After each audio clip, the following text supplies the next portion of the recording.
Big Descriptions disrupts traditional educational methods. And why do we do that? Because we want to help humans thrive where they are, building better communities. One way that we do that is the Elephant in the Room Unboxed, where we give our audience members the tools and the resources to have those uncomfortable conversations and do it in a humane and anthropological way.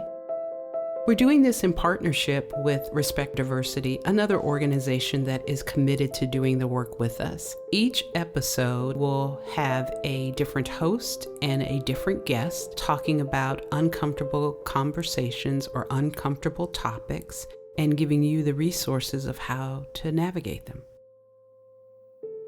Let's get uncomfortable. So welcome to this current edition of Elephant in the Room Unboxed, where we get uncomfortable looking cross-culturally and through an anthropological lens at the issues that make us human and lead to some of the greatest and most difficult moments that we have on this planet with each other. Today, we have the incredible honor of hosting Mr. Breviss Wolfgramm of New Zealand, of Maori descent, and he's going to be telling us about his understanding and work in this cultural space. Breviss is of Te Arawa and Ngāpuhi descent. He has more than 30 years of business expertise, holding senior and executive roles within various corporate organizations. These industries include the military, hospitality, health, blockchain technology, and film and television. Quite a diversity of that experience.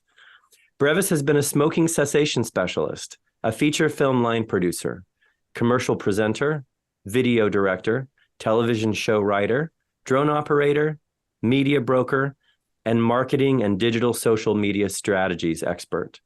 He has a family-based media company called Monkey Magic Solutions that delivers Tatititi workshops to corporations, charities, and not-for-profit organizations throughout New Zealand.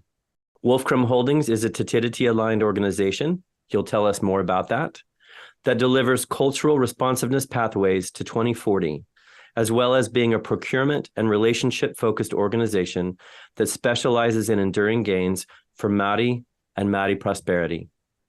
Welcome, Breviss. It's good to see you.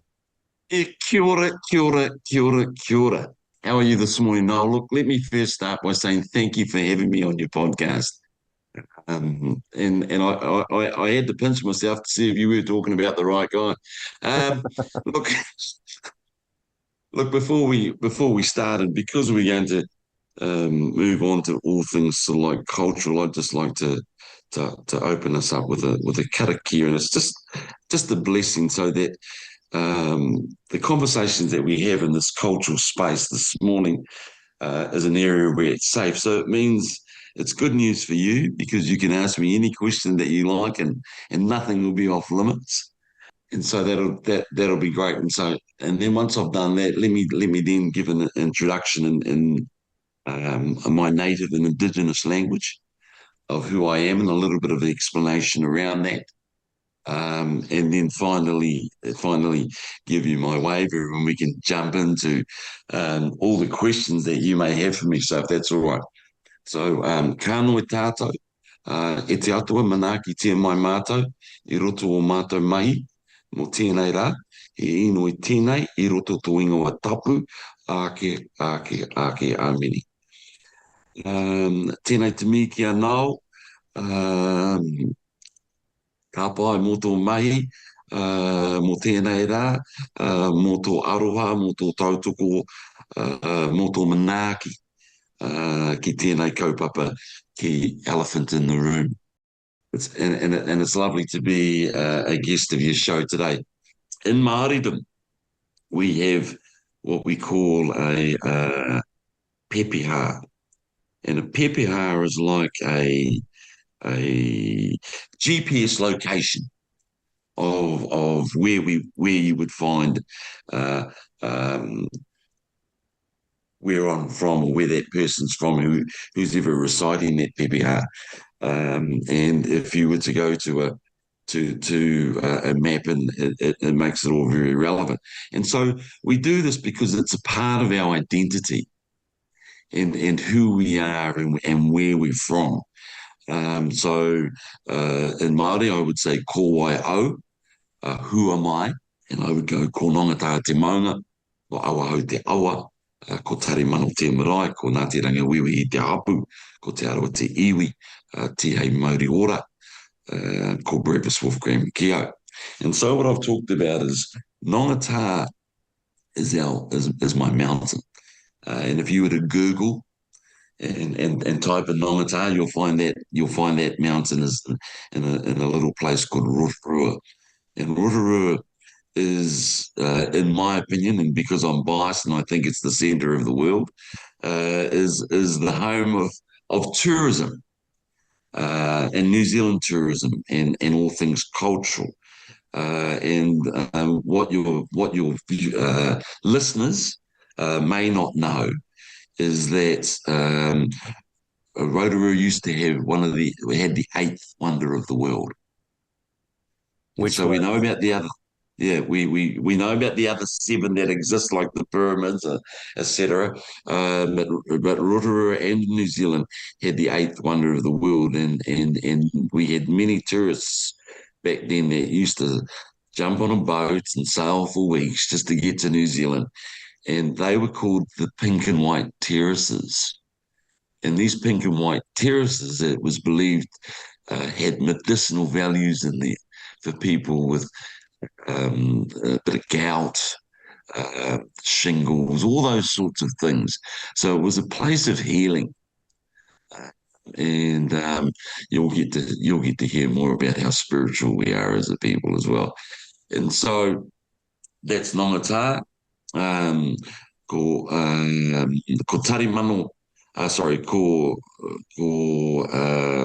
awa hau te awa, hea te kupu awa, river, hou, new. So that's the new river. So if you would stand on the banks of my river, you could look into the river and it would be crystal clear and you could see trout, rainbow trout swimming in the water. And when we were kids, we used to, we didn't have a bit of nylon and a hook because that was an extravagance or a luxury. So we used to had to be a little bit smart and tickle the fish. And so you'd wait for them to get to the side of the bank and reach your hand down in front of them and then tickle them under their gills. And they would remain motionless. And then when you were ready, you would take your two fingers and stick them in their gills and throw them up onto the bank. wow. All right. So that's my river. Then we talk about ko Tare Mano Te Marae. A marae, Tare Mano is our ancestral home, the name of our ancestral home. And in a marae, normally is a set piece of land, and on that land you would have three buildings: a whare nui, which is the big house, or whare meaning house, nui meaning big, the big house, and that's where everyone would sleep, or that's where you would have wānanga or meetings about whatever the kaupapa or purpose of that meeting was. You would then have a whare kai, yeah, the kupu whare, house, kai, that's food, and so that would be the food house. So that's where your dining hall and your kitchen would be, or your kota. And then the third building obviously would be your whare paku. So we know that whare is house, and so I'd ask, what's the smallest house in your house? That would be a closet or the bathroom. The bathroom, correct. So, so yeah, let's not overthink it. It's so we've got that's where your ablution blocks and your toilets would be, etc. So those three buildings are associated, and the land that it sits on becomes your marae, or the area that contains those sorts of things. And then we would go on to Ngāti Rangiwiwi te hapu. So a hapu that's the name of our hapu, and a hapu is you would have a family, would be your group. Your hapu would be your families of that group, and then your iwi would be all the people that relate back to your original marae and their families. So that's basically like a tribe. So very similar to your the Native Americans. Hmm. We're very similar, but I'm sure we'll talk about that later. So that gives you an idea of my mountain, my river, my ancestral house, my hapu, my iwi, and then obviously Te Maori order, such as the sacred breath of life, called Breviss Wolfgramm Kio. My name is Breviss Wolfgramm. And so that's a wee bit of an introduction around uh, the GPS of where I belong in my identity, and then who I am and where I'm from. Now that's all good news because I know this conversation is going to ramp up. So I do throw a waiver in there, and that waiver goes something like this: if I look and sound like a uppity, unapologetic Māori with a sense of entitlement, it's because I'm an uppity, unapologetic Māori with a sense of entitlement. And so I borrow that very famous phrase from a very good friend of mine, Mr. Adrian Tapatu. And he works on our team that facilitates the TDT workshops around the country with us. So I hope that has given your listeners a wee bit of context on who I am and where I'm from. Good morning. So, No. good morning. Thank you for the invocation and the explanation of what goes into a greeting and Yeah. that I just said reception hi. of respect. Yeah, cool. Perfect. So, and I want to come back to the Tatidity workshops that you talk Oh, about, yes. and the Yep. word itself.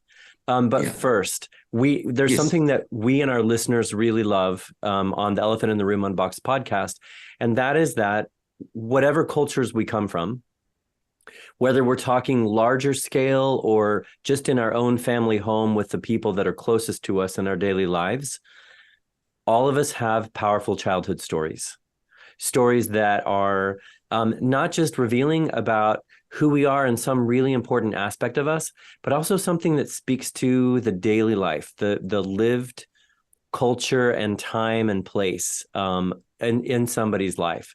So after all the time that we spent together in New Zealand when I was there and the conversations that we've had since then, I know you've got incredible stories. Maybe you could share one brief one with us.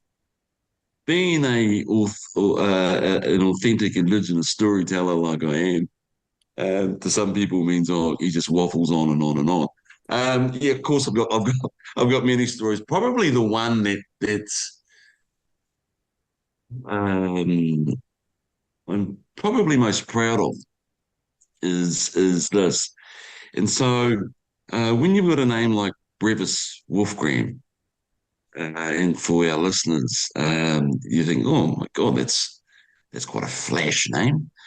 You'd find that I have a German Tongan surname and Maori Chinese blood. So I don't know what sort of picture your listeners are coming up with. And I'm a little wee brown fella. So with next to no hair length. So I'm quite aerodynamic. So so a story that comes to mind is and it probably talks to about how I am actually. My grandfather was from China, and he came out to New Zealand with his father. And my grandfather was a his craft was he was a herbalist. And so back in the 1950s in New Zealand, it was a very different time. But my grandfather, um, there was four Chinese families in Rotorua. That's it at that period of time. The Bows, the Tans, the Kai Fongs, and the Fongs. And my mum was one of the four Fong sisters. And we always have a wee bit of a joke about this because two Wongs don't make a Fong. Um, and so we in that time, it was just after the war. Things were pretty tough, and wherever my grandfather went to live, people said, "Look, Frank, you can't grow those. The land's too tough. The weather's too cold. No good." And my grandfather can grow, right? And so when they moved to Oahu, and I bring that up in my peppy art, something pretty special happened. And my grandfather, um, you know, I know it sounds terrible and putting them in a box, but my Chinese grandfather grew vegetables, and he grew a lot of vegetables. So when we'd had gathered in all our vegetables, and mum and the pickles were made and all those bits of things, because we didn't have the convenience of supermarkets per se, my grandfather would open up his gardens to the rest of the community, and so that they could come in and grab food. Um, and he did this for quite a few years. This wasn't a one-off. So it meant that in 1975 in New Zealand, when my grandfather passed away, the elders from the marae came and saw my grandmother, who was from Ngāpuhi descent, and Ngāpuhi and Te Arawa could be seen as enemies back in the day, but still came and visited our home, and bestowed the greatest honour they could, which was to allow my Chinese grandfather to lay in a Māori marae. Now, to this day, I still think that my grandfather was the only Chinaman, and could possibly still be the only Chinaman, and probably the first Chinaman to be laid in a Māori marae when he passed. And so that was a great honour, and something that I'll never forget. And so, yeah, that's probably one of my favourite stories I like to tell, and it probably speaks volumes to why I've turned out like I've turned out. This this this wanting to serve, whether it's my country, uh, or our people, has probably got a lot to do with that DNA that's within me. Makes a lot of sense. As a psychologist in the biological realm, we talk about epigenetics or behavioral genetics. It's written into your code, or at least it's attached on, that this is a really important part of your life. So it makes sense that you would be comfortable getting into spaces that are sometimes uncomfortable because they're intercultural, because they're where people groups intersect, where painful histories come together, and we have to figure out what we do with them. So that's an amazing story, and what an honor for your grandfather. Yeah, it was something pretty special. So what are a few other things that people from this side of the world, North America, Western cultures, should know about the Maori people in general, your relationship to each other, and to that beautiful land of Aotearoa? You love throwing those wobbly ones in, don't you? Look, let us start off by saying, in New Zealand, there is a phrase, and that you might hear it, and I don't know how tuned your listeners are, but in New Zealand, we use the phrase "kia ora," and with the Māori language, depending on the context, and this is the most important thing to remember, is the context, that one word could mean up to 5 different meanings. So in this particular case, kia ora could mean hello, thank you, goodbye. We acknowledge what you're saying. Geez, that's awesome. And so how do we differentiate when we use that phrase kia ora? It's most commonly used by Māori to whomever, because if we were to break the word up, hea te kupu kia means to action something. Ora means life. So what we are as Māori, and what we've done for centuries and centuries, it's a positive affirmation, because if I were to say, "Oh, kia ora, Noel," what I'm actually saying and a loose transliteration is I'm wishing you life. Now, isn't that a beautiful sentiment? Because Absolutely. as Māori, we're quite a sophisticated people, don't you know, Noel?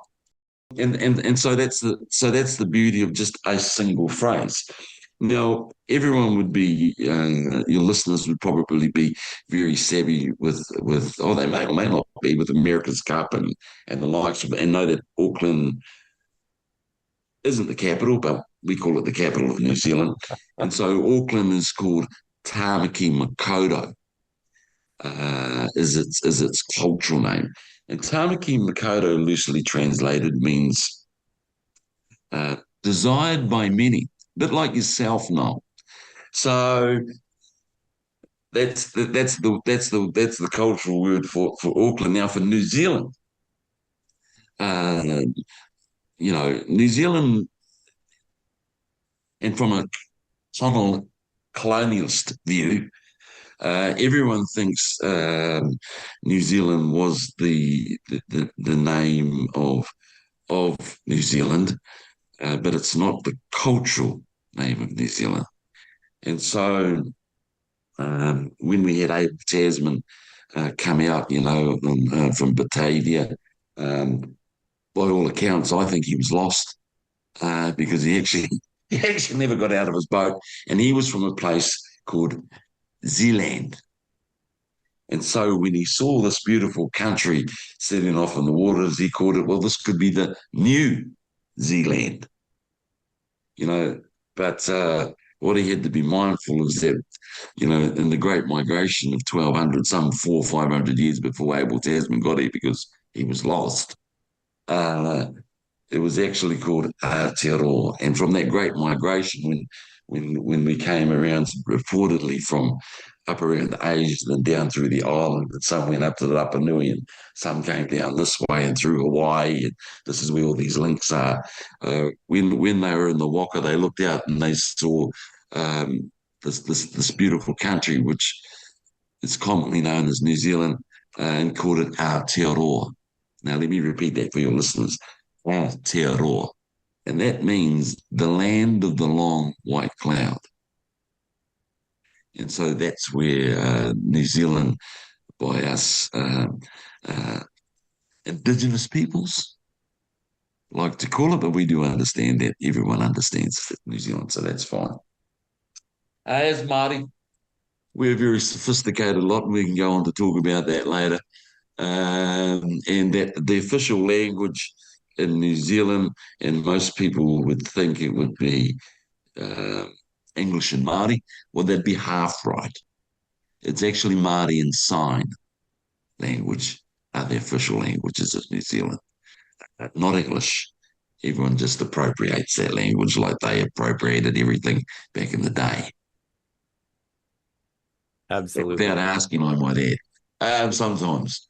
Um, as Māori, we are a warrior race. So we love to fight. We're very tribal. Us, the British, right? They still never beat us. You know, this is not a conquest, New Zealand. They actually sat down and said, "Look, can we come to some sort of arrangement?" But we'll talk about that one later as well. Yes. We believe in the collective and not the individual. So it's the survival of the group, not the individual. So that's quite cool. And no one else in the world, well, maybe the Mexicans, but probably no one else in the world celebrates death like we celebrate death, because it is truly an art form, and that's called tangi or tangihana. So that's quite good. And we're a very metaphoric people. We talk about what we see. And so um, in New Zealand, there's as I would have told you, there's nothing in New Zealand that can kill you. We are the apex predator. The only thing that's going to kill you is your own stupidity. So we didn't have bears, grizzly, cougars. Well, they can be found in bars late at night. We didn't have snakes, spiders, or anything like that. So we had 200 species of birds. So you're killing a lot of birds to get a cloak going, right? to keep us warm because we didn't have Kathmandu jackets or puffer jackets or anything like that. So yeah, so that's where we're at. So that's a little bit about New Zealand, and I hope that paints a picture for your listeners this morning about little old Aotearoa. It paints a beautiful picture. And just a brief thing about birds, because I saw more flightless birds in New Zealand than I've seen anywhere, and even got to spend a day on a bird sanctuary where the and I cannot remember, I should remember the name of this, the bird that's been protected because the population got down to about 45 before the Maori people working with the government created these protected spaces. And now they're finally getting to re-release them into New Zealand. Yeah, and that could be said about a couple of them. One was also our national bird, which is the kiwi. And I'm sure your listeners are well aware what millennials are, and they probably may have their own millennials, but they're very similar to our national bird, which is the kiwi, because uh, kiwis sleep for 20 hours and then they're only up for 4. So, it's quite interesting. But yes, the numbers did get down quite low. And I think the one that you're talking about could be the Kia or the Kiwi, yeah. Takahe. I just remembered the The name. Taka, The Takahe, yeah. yeah, dead right. And so we've had a couple of them go quite close to being extinct, and we've brought them back. And look, this probably won't go down well, but however, my theory is let's take all our national birds and put them on a flash menu because to ensure their survival, people will start farming them because there's an economic dollar. So in turn, keeps our birds relevant. Sounds like adapting to the model that's being used, and one of the benefits would be the preservation of particular species. Yeah. I would suggest I'd get quite a bit of pushback on that. You might, in many, many parts of the world right now. Yeah, I would say so.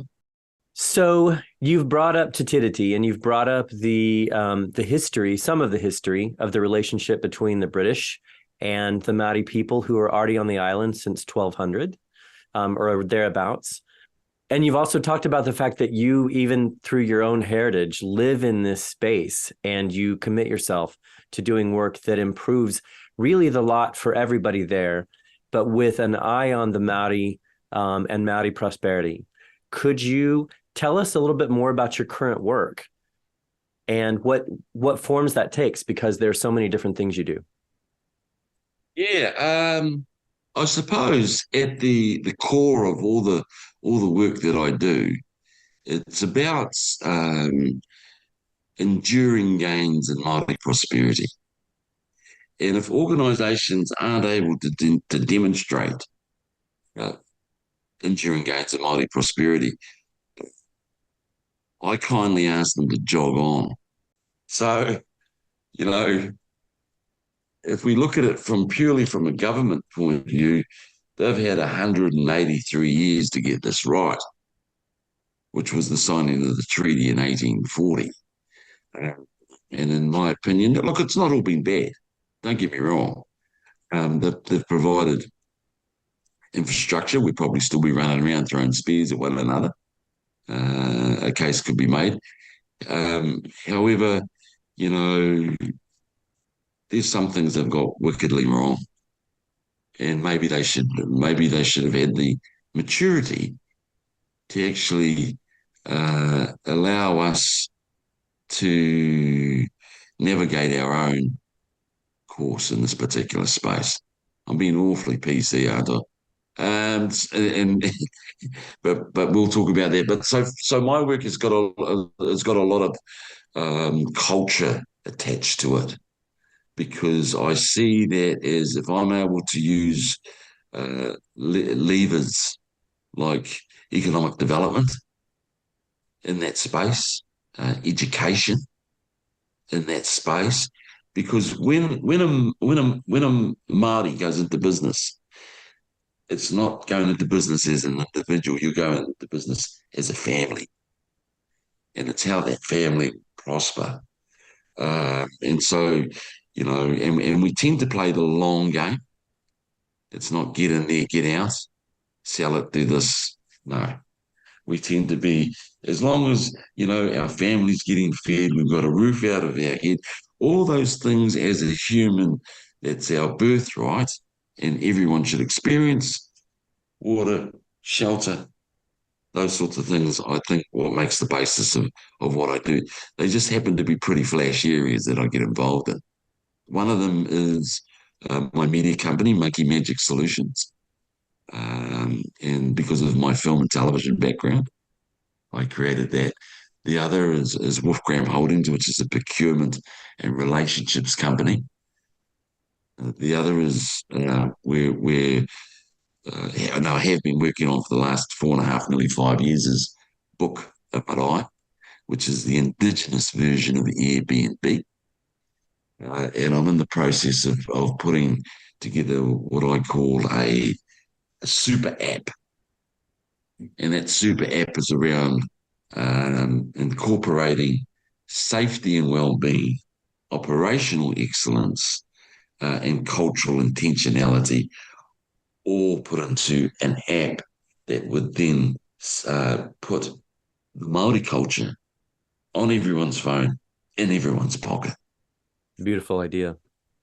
And it's basically, those are the four things that I delve into.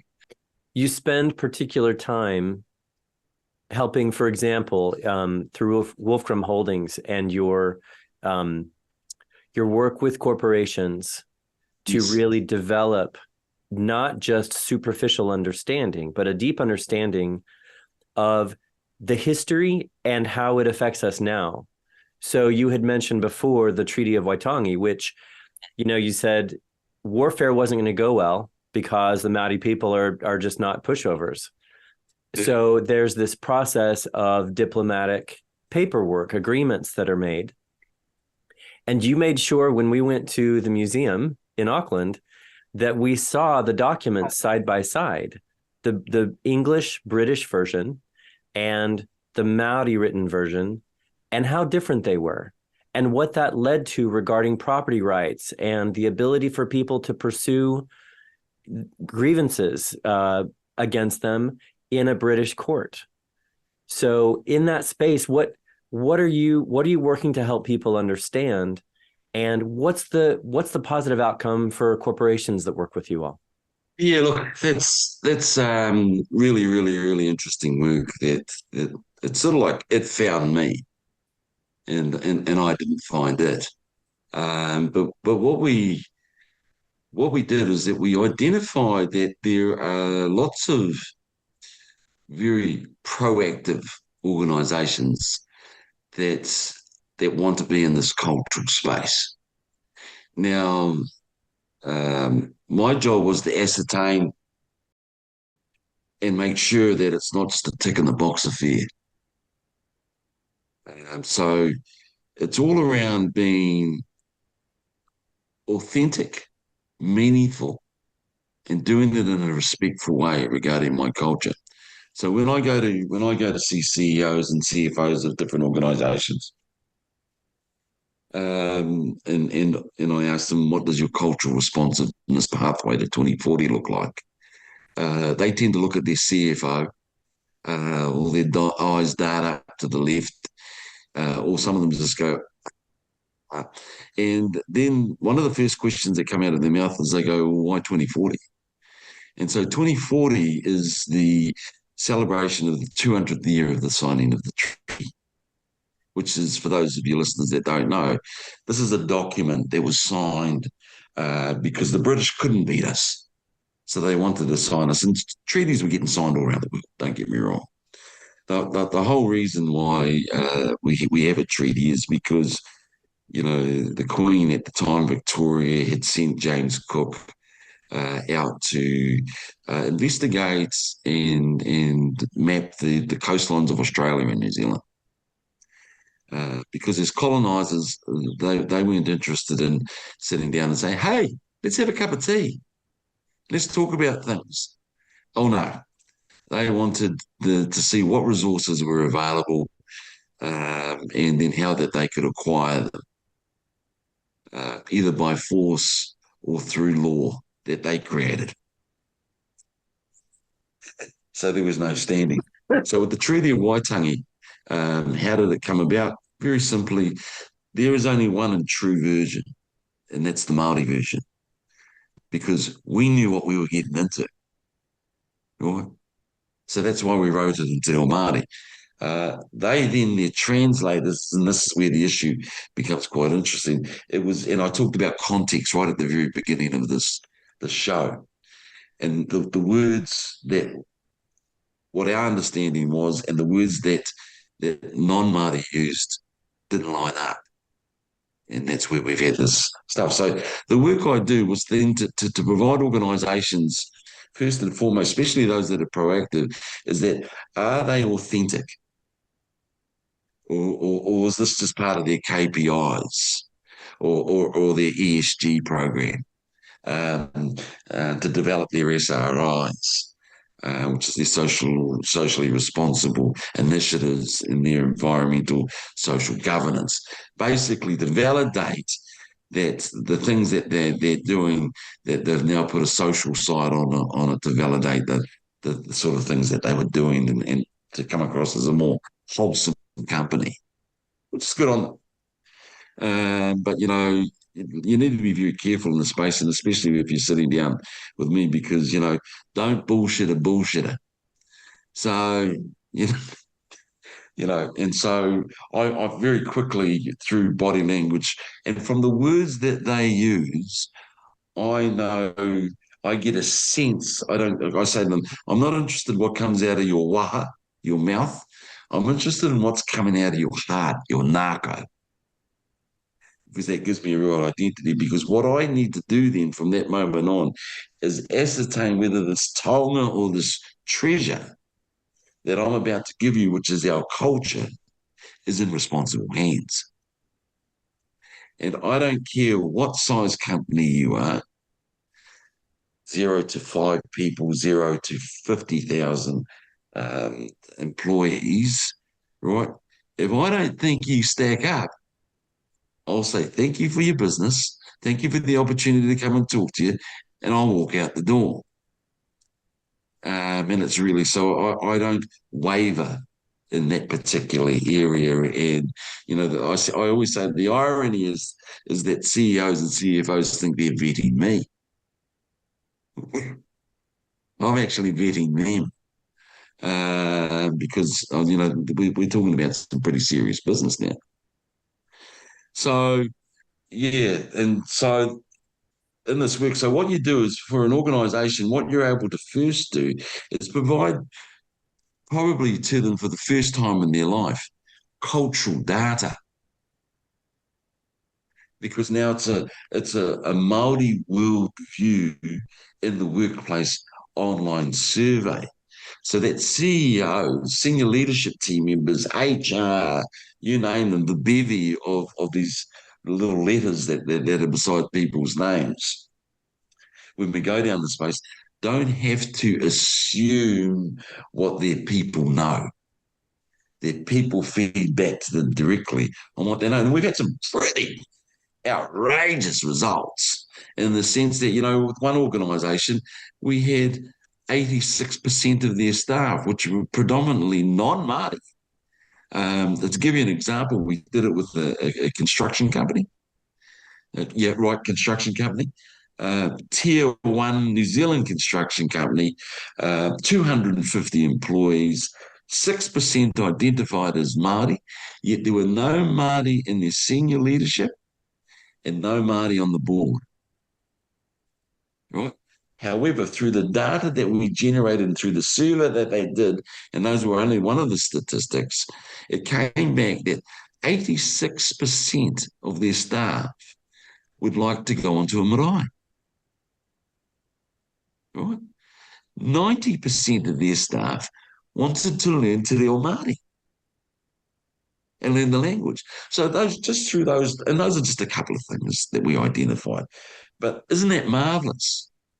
So, when you're non-Māori and you've only got 6% of Māori, so that makes 95% are others, and then coming back with those sorts of stats, I find that rather encouraging.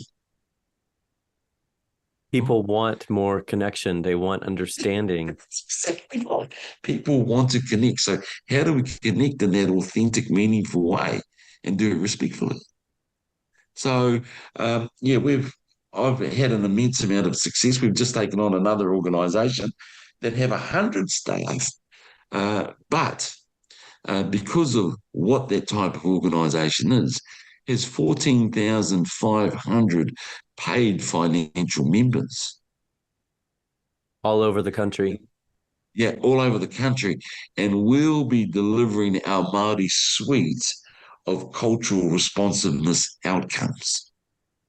So they're able to choose, which falls into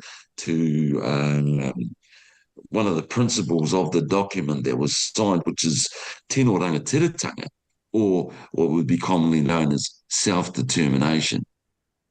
So that people are able to choose, organisations are able to choose their cultural outcome and not have a Māori say to them, you should do this, you should do that, because non-Māori have been telling Māori that for the last 183 years. So we've turned it on its head, right? Absolutely. And then all of a sudden, co-governance in New Zealand is used like a dirty word. And basically, the fundamentals of co-governance are something like this, in my opinion. It's about non-Māori or Europeans actually scared to death that Māori will steal back the land they stole off them in the first place. As if we think that someone else is going to do the naughty things that we've done. You're right. And so the treaty was about, and to give you some more context around the treaty and why it was sold, because if we didn't sign with the English, the French were sitting out in the harbour. Right. So we had this document, and what it meant, fundamentally, it's a human rights document. And now remember that, listeners, it's a human rights document. Right. So we start talking about equality and equity and all those sorts of things, those buzzwords. Well, they think they're buzzwords, we think they're values in our minds, right? So fundamentally, it said, you Europeans will look after your people, Māori will look after our people, and we'll live harmoniously together in a partnership. It's similar to marriage, I suppose. And sometimes marriages go through bumpy stages, or one partner, takes the other one for granted or can do nasty things, etc. Not too dissimilar if I were to put it into a non-Māori context, I suppose. But those sorts of things happen in everyone's marriages, right? Whether you're white, black, red, yellow, green, doesn't matter. I would suspect even aliens go through that. It's just one of those things. So yeah, so that's what fundamentally the treaty was about: a partnership between two peoples. I so respect the work that you're doing. It's broader, and the impact is greater than you having a successful business yourself and these corporations of all different sizes having a benefit from it. There's a bigger vision here. Correct. That's exactly right. Describe what the future looks like when that vision is complete. Oh, geez, hell. What does that future look like? That future looks like, from a purely an economic development point of view, because there'll be different spheres. From an economic development point of view, in Australia, and I'm not too sure which other Indigenous countries will do it, but I'm sure the States would be right up there, that they have supplier diversity, and that you have to be at least a minimum 50% of your business needs to be of that indigeneity. of that indigeneity point of view. So at the moment they brought it in and it was 5%. The government got all excited because they raised it to 8%. I think at a minimum, we should be at a minimum 20%. So 20% of all government budgets, etc., like that, should be attributed to either Māori or Pacifica having the opportunity to tender or bid for, whether they're $10,000 jobs or $50 billion jobs. Should be at least be given the opportunity as far as procurement goes. From a health point of view, from an incarceration point of view, from an educational point of view, that we turn the stats on their head. Because there's an old saying in New Zealand, when it's good for Māori, it's good for all New Zealanders.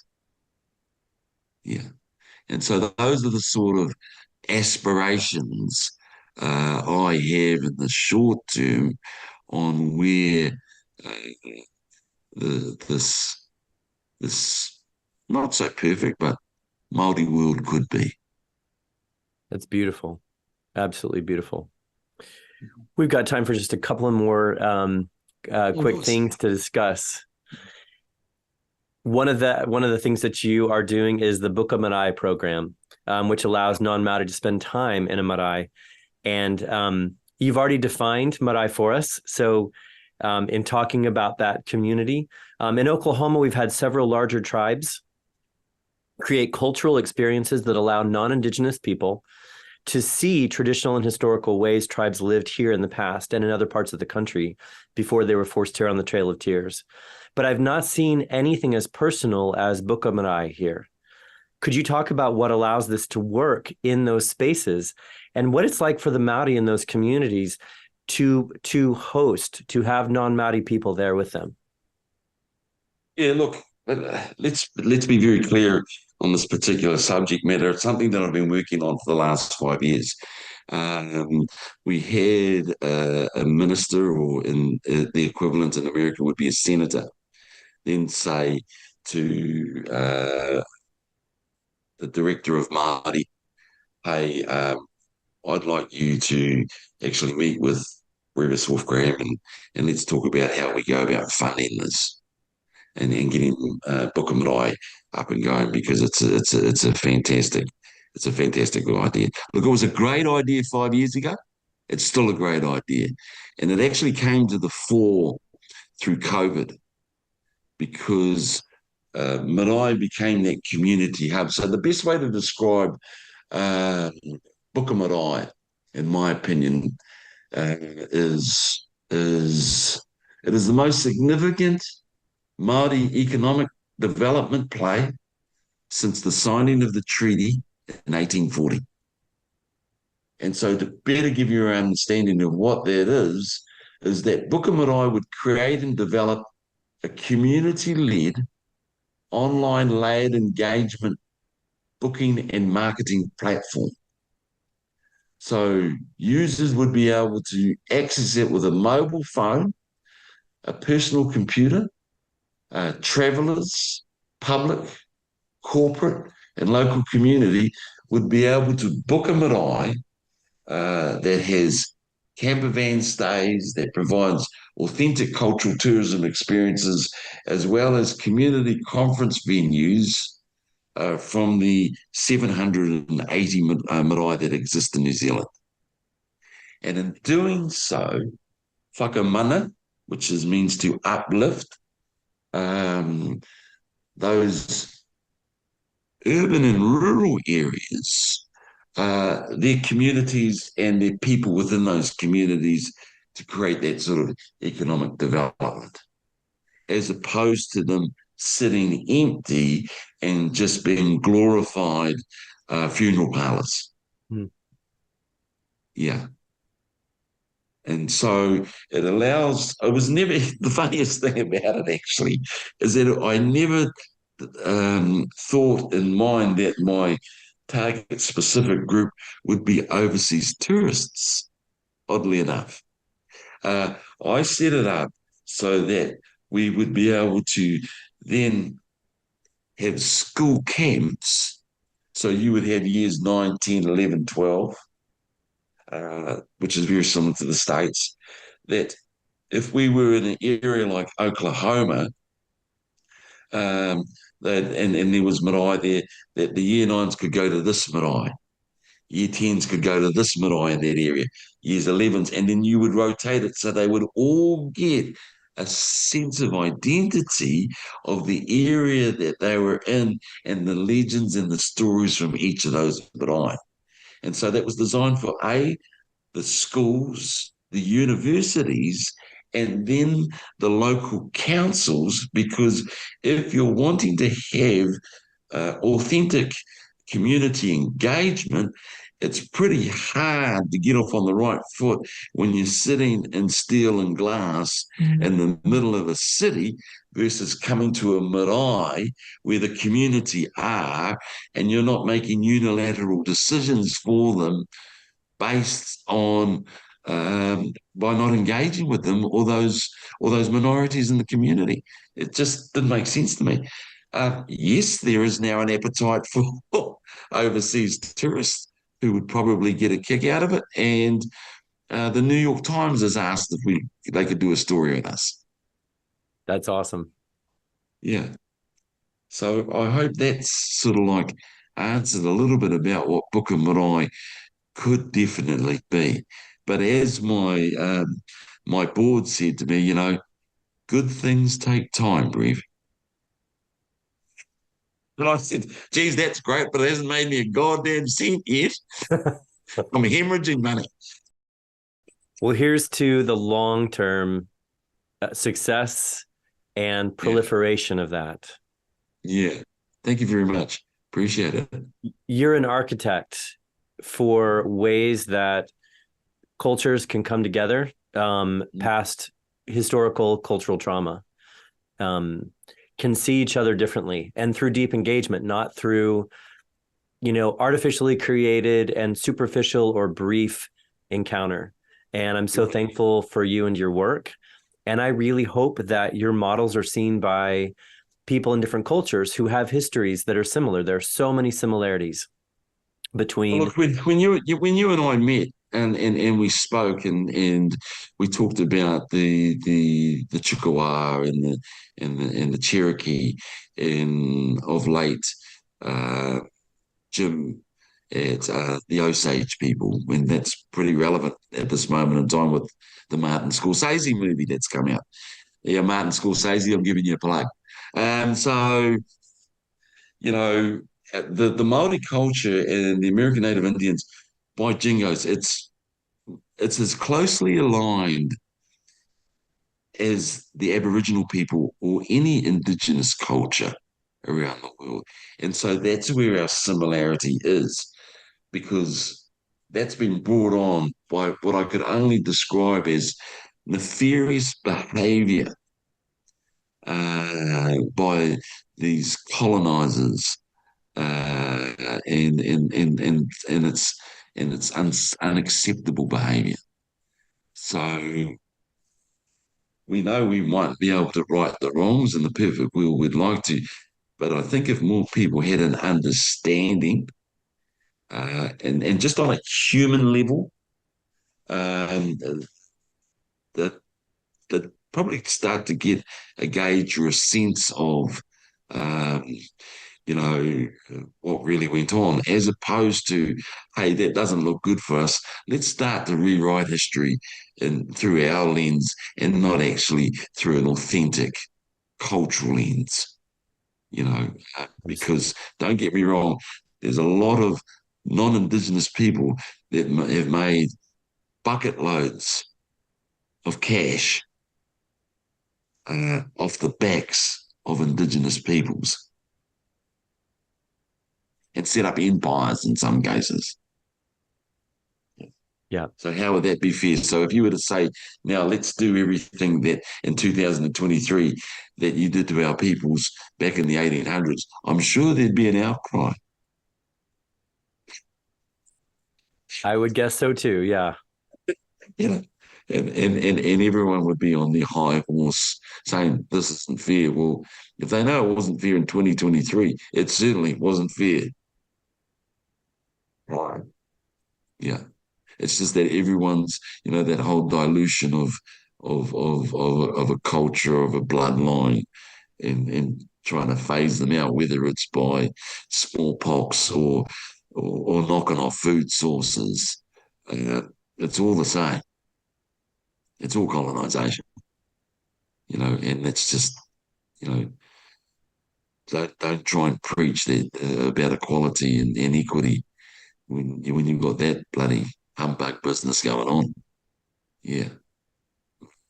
We have to look at it and make authentic change. Well, that's right. And positive, speaking about, things like this and having your podcast and then knowing you as I have come to know you and your family, there are wonderful people like yourselves really who are authentic in the space and want to try and do something to balance the scales because they've been very one-sided to date. Well, and as you said yourself earlier, when we balance the scales, everybody benefits. That's exactly right. When it's good for Indigenous people, it's good for everybody around them. See, because sometimes what they don't remember is that in Māori we have a word called mātauranga. And mātauranga is a Māori knowledge system or global wisdom.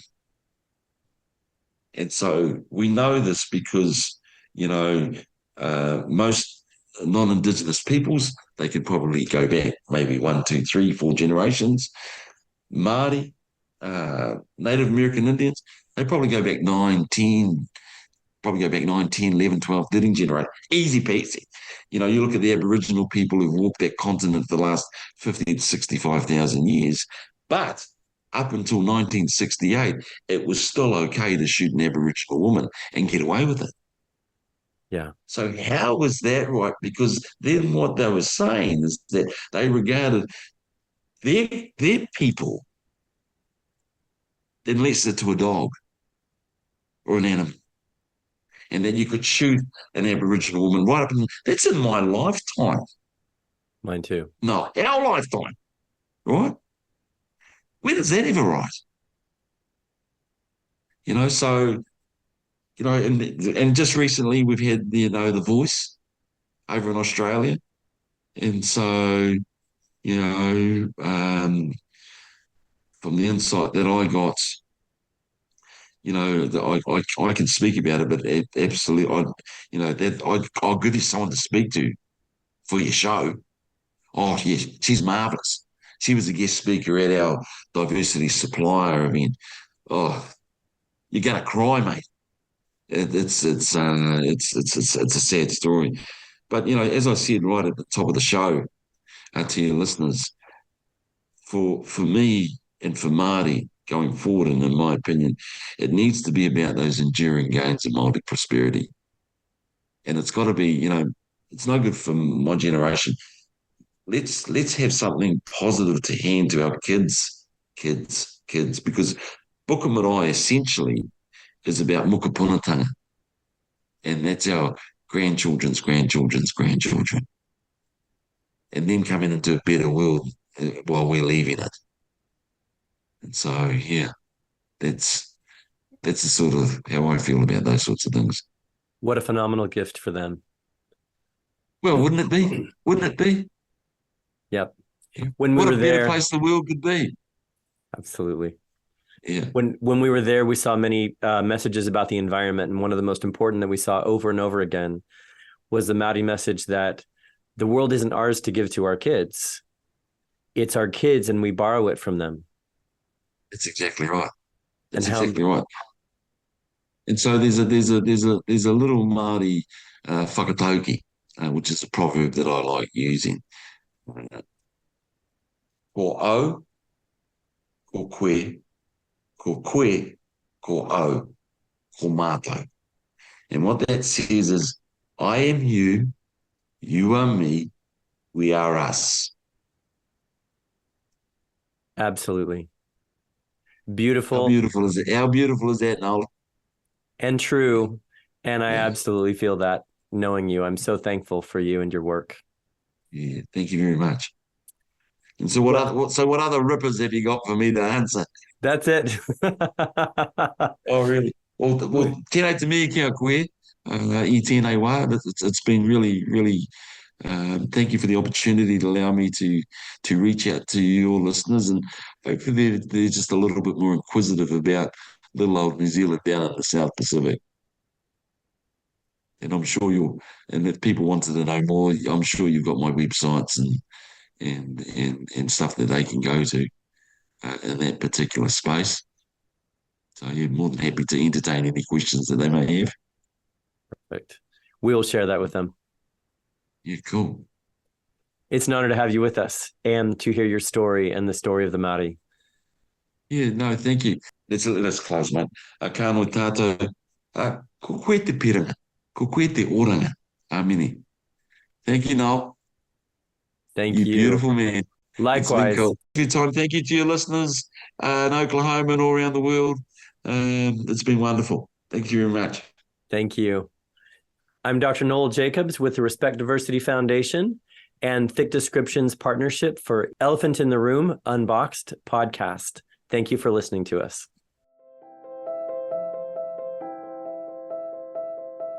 Thank you for listening to Thick Descriptions Elephant in the Room Unboxed. Want to learn more about us, what we're doing to disrupt traditional educational methods? Follow us on Facebook, Twitter, Instagram, LinkedIn, TikTok, thickdescriptions.org, 405-397-0584.